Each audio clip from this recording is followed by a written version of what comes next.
दोस्तों नमस्कार। उत्तर प्रदेश में पंचायत चुनाव को लेकर के हर रोज बड़ी खबरें आ रही हैं और इस तरीके से अब उत्तर प्रदेश के चुनाव में पिछले 6 सप्ताहों से जो सस्पेंस बन रहा था वो पूरे तरीके से समाप्त हो गया है। दरअसल में दोस्तों आपको बता दें, ये सोशल मीडिया की महज अफवाह थी और इस अफवाह को इस तरीके से फैलाया गया कि पंचायत चुनाव अब ओबीसी आरक्षण के मामले को लेकर के फिलहाल 6 महीने तक टल जाएंगे। इसको लेकर जो प्रधान पद के बीडीसी पद के एवं जिला पंचायत के सदस्य पद के उम्मीदवार थे, उन्होंने अपनी तैयारियां फिलहाल रोक दी थी और गांव का फिर से एक जो चुनावी माहौल बना था वो पूरे तरीके से खत्म होता नजर आया था। दरअसल में इसकी स्थितियां ये हैं कि एक तरीके से कहिए कि जो उम्मीदवार थे उनकी धार कुंद होने लगी थी। लेकिन दोस्तों ये महज केवल सोशल मीडिया का एक अफवाह था, ना तो सरकार की तरफ से ऐसी कोई प्रतिक्रिया आई और ना ही निर्वाचन आयोग की तरफ से ऐसी कोई प्रतिक्रिया आई।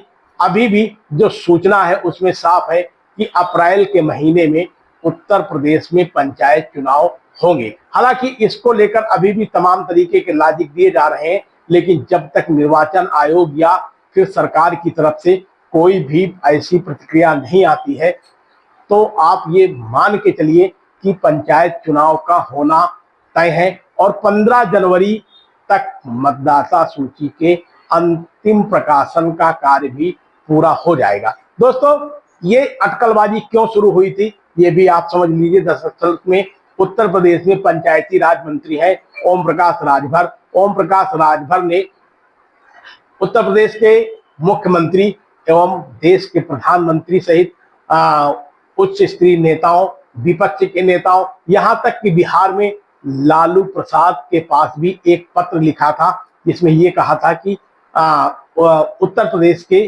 चुनाव में ओबीसी का आरक्षण लागू होना चाहिए। इसके लिए जो सुप्रीम कोर्ट का आदेश है उसको अमल में लाया जाना चाहिए और ओबीसी का जो 27% आरक्षण है उसकी 3 कैटेगरियों में इसे बांटा जाना चाहिए। ये दोस्तों आसान काम नहीं था, इस पे सरकार ने अभी तक कोई भी निर्णय नहीं लिया है।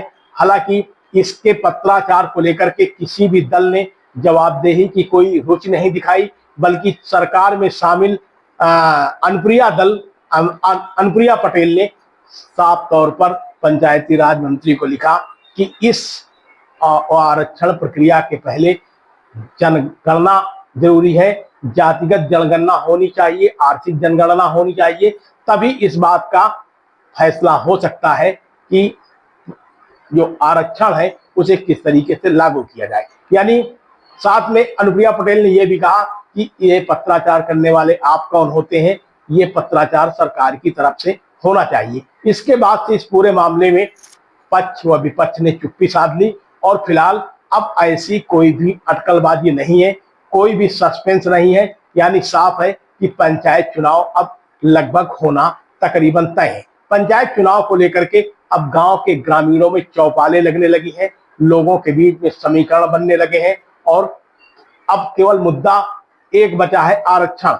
जो आरक्षण का मुद्दा है वो आपके सीट में या आपके ब्लॉक में जो भी निकल कर सामने आएगा वो 15 जनवरी के पहले निकलकर आने वाला नहीं है। तो दोस्तों आप स्वयं गुणा गणित लगा सकते हैं कि 2010 में आपके गांव की आबादी क्या थी, 2015 में आपके गांव की आबादी क्या थी और 2021 के का जो चुनाव था उसमें आपकी आबादी, आपके गांव की आबादी क्या थी, कितने फीसदी किस जात के लोग थे। यानी उसी के अनुसार तकरीबन आरक्षण का भी फार्मूला तय होगा। इसकी अभी कोई ऐसे इसकी कंफर्मेशन नहीं आई है। फिलहाल पंचायत चुनाव को लेकर के गांव के गलियारों में पूरे तरीके से अब धूम धड़ाका शुरू हो गया है। दीपावली का त्योहार है और इस त्योहार के मौके पर पंचायत चुनाव भी अपने पूरे तरीके से रंग में है। लोग एक दूसरे के घरों में जा रहे हैं, जो कल तक एक दूसरे से मुलाकात नहीं करते थे अब मुलाकातों का दौर शुरू हो गया है। तरह तरह की राजनीति शुरू हो गई है। कई गांव तो ऐसे हैं जहां पर प्रधानों को घेरा जा रहा है, कहीं विकास कार्य के नाम पे घेरा जा रहा है, तो कहीं उनके खिलाफ छिपी हुई शिकायत भी किए जाने का सिलसिला बदस्तूर जारी है। फिलहाल आप बने रहिए सपथ समाचार में। आप खबर कहां से देख रहे हैं, हमारी खबर को लाइक करिएगा, कमेंट करिएगा, साथ में खबर को सब्सक्राइब भी करिएगा। बहुत बहुत धन्यवाद। आप देख रहे हैं सपथ समाचार।